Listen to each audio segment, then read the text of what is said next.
యేసుక్రీస్తును నమ్మి జీవిస్తున్న వారిని ఈ లోకం హింసిస్తుంది అని దేవుని వాక్యం చెప్తుంది.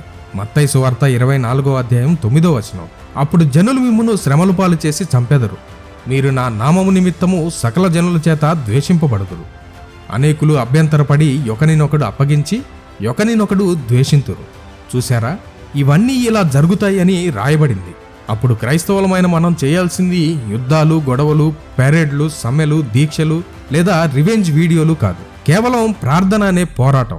ఇప్పుడు మనం వింటున్నా చూస్తున్న వార్తలు, వీడియోలు ప్రస్తుతం మాటల రూపంలోనే ఉన్నాయి. కానీ ఇప్పుడు కాకపోయినా ఎప్పటికైనా రాజ్యాలు, రాజకీయాలు, కొన్ని మతోన్మాద సంస్థలు క్రైస్తవుల మీద దాడి చేసే పరిస్థితులు దగ్గరలోనే ఉన్నాయి. అపవాది పని ఎప్పుడు దేవుని బిడ్డల్ని నాశనం చేయాలనే. కానీ ఒక క్రైస్తవుడి పనేంటో తెలుసా? ప్రార్థన అనే ఆయుధం పట్టుకొని మెలకువ కలిగి జీవించటం. ఆ ఆయుధం మనం పట్టుకున్నప్పుడు నీలో ఉన్న గొప్పవాడు ఈ లోకంలో ఉన్న విరోధులతో యుద్ధం చేస్తాడు. నీ దేవుడు ఎవరో శత్రువుకి రుజువు చేస్తాడు. ఆయన శక్తిని తన ప్రజల జీవితంలో చూపించి తన నామాన్ని మహిమపరుచుకుంటాడు. నీకు అంత ఓర్పు ఉందా? నీతులు బాగానే చెప్తున్నావు, కానీ నువ్వు నిలబడగలుగుతావా? మనుషులం కదా సార్, ఇలాంటి ఆలోచనలు సహజమే. నేను మీలాంటి మనిషినే. నాలో కూడా కోపం, ఆవేశం కలగడం సహజం. కానీ ఆ కోపాన్ని, ఆ ఆవేశాన్ని మీరు చూపకండి అని దేవుని వాక్యం చెప్తుంది. రోమీయులకు రాసిన పత్రిక 12వ అధ్యాయము 19వ వచనం. ప్రియులారా, మీకు మీరే పగ తీర్చుకొనక దేవుని ఉగ్రతకు చోటీయుడి. పగ తీర్చుట నా పని, నేనే ప్రతిఫలమునిత్తును అని ప్రభువు చెప్పుచున్నాడని రాయబడి ఉన్నది.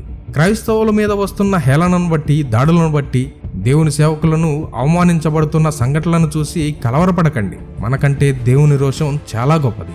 ఆయన రోషం కలిగిన దేవుడు. ఈజిప్టు బానిసత్వంలో యూదులు చేసినట్టు ఈ అంత్యదినాల్లో క్రైస్తవుల మీద జరుగుతున్న హింసను బట్టి మనం దేవునికే మొరపెట్టాలి. మమ్మల్ని ఒక్కసారి జ్ఞాపకం చేసుకోండి తండ్రి అని విజ్ఞాపన చేయాలి. నీ ప్రజలను విడువనన్న ప్రభువా, మమ్మల్ని రక్షించు, నీవే మా ఆధారం అని దేవుని ఎదుట ప్రార్థన చేయాలని దేవుడు ఆ శత్రువులను మన మీదకి రేపుతున్నాడేమో. ఇప్పుడున్న పరిస్థితులకు క్రైస్తవుల దగ్గర ఉన్న ఆయుధం ప్రార్థన మాత్రమే. ఈ ప్రార్థన ఆయుధం ప్రభుత్వాలను కూల్చివేసేది, ఫరోలను తరిమి కొట్టేది, శత్రువులను నాశనం చేసేది. అవసరమైతే పరలోకం మొత్తం నీ కోసం భూమి మీదకు వచ్చి పోరాడేలా చేయగలిగింది ఈ ప్రార్థన అనే ఆయుధం మాత్రమే. అప్పుడు యుద్ధం యెహోవాదే. Jesus coming soon, so be prepared.